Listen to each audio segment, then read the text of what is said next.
Desde 1930 hasta la finalización de la guerra en 1945, el Imperio Británico y sus aliados buscaron la forma de proteger sus economías comerciando de manera despiadada entre ellos, sin reparar en ningún tipo de imperativo moral.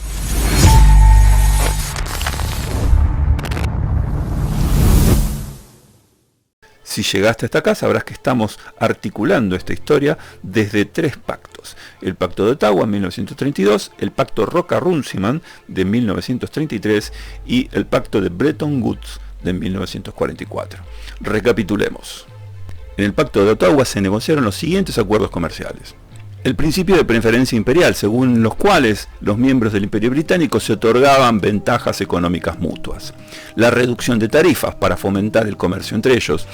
Y la definición de productos específicos que incluían fundamentalmente bienes primarios y alimentos.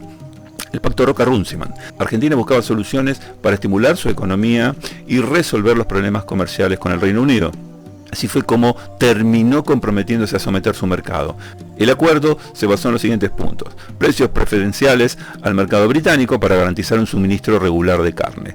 Una cuota de compra en la cual el Reino Unido se comprometía a comprar una cantidad específica de carne que terminó favoreciendo a los productores y los servicios británicos y que provocó un desorden en la balanza comercial. Lo interesante del caso es que para que este desastre fuera posible, el joven y destacado, brillante técnico argentino Raúl Prebisch creó una ingeniería financiera que garantizara la transferencia de valores y recursos a favor de Inglaterra. El Pacto de Bretton Woods. Hacia el final de la Segunda Guerra Mundial, Estados Unidos, el Reino Unido y sus aliados logran crear un plan de gobierno mundial de posguerra. Una de las claves fue la creación de instituciones y mecanismos financieros que aseguraran el predominio de sus economías en el nuevo orden mundial. De otras cosas, porque condicionará la perspectiva económica del mundo. Para ello recurrieron, entre otras medidas, al modelo Prebisch. Endeudamiento de los países periféricos, libertad de explotación de los recursos naturales e ingeniería financiera para la transferencia de valores de periferia a centro. Todo ello fue posible con un secreto pacto de sumisión.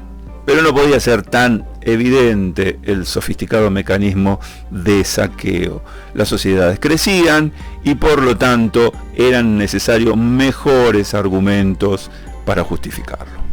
Recordemos entonces que en 1933 Prebisch ideó un esquema de dependencia y que 12 años más tarde en la CEPAL crearía una teoría científica que le permitirá justificar mucho más acabadamente el esquema de desigualdad que conduce o al que lleva su mecanismo.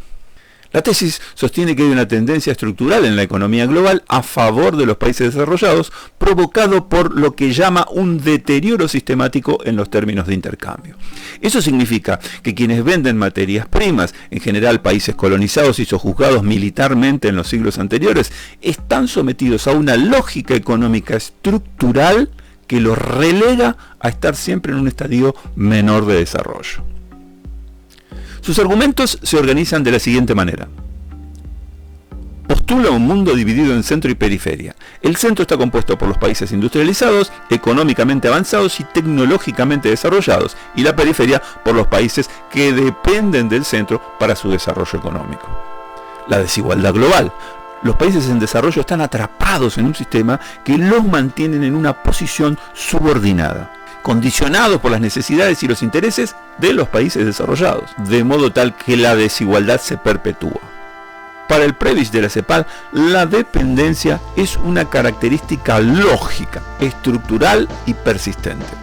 Desde la CEPAL, Prebisch elaborará un conjunto de medidas que supuestamente deben ser ejecutadas como estrategia de desarrollo alternativas. Fundamentalmente, un plan de endeudamiento, estricto orden fiscal, acompañado por una gradual sustitución de importaciones, todo dirigido y fiscalizado por el FMI y fomentado por el Banco Mundial. Posteriormente, la teoría de la dependencia fue estudiada por muchos economistas y sociólogos latinoamericanos.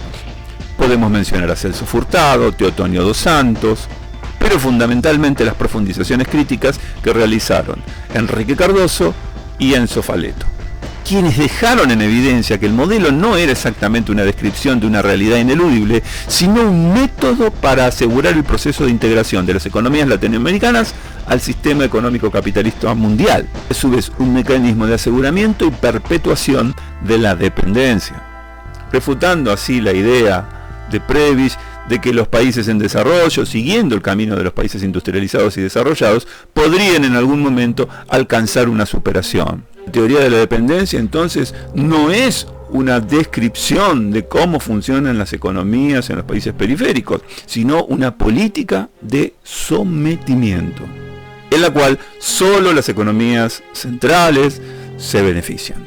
De modo tal que el comercio internacional termina agravando la desigualdad y la pobreza en los países sometidos. Así, el subdesarrollo no sería una consecuencia del mal funcionamiento de las instituciones o de la falta de capitales en esas regiones, sino que es parte de una estructuración, de una jerarquización y de una organización del capitalismo moderno.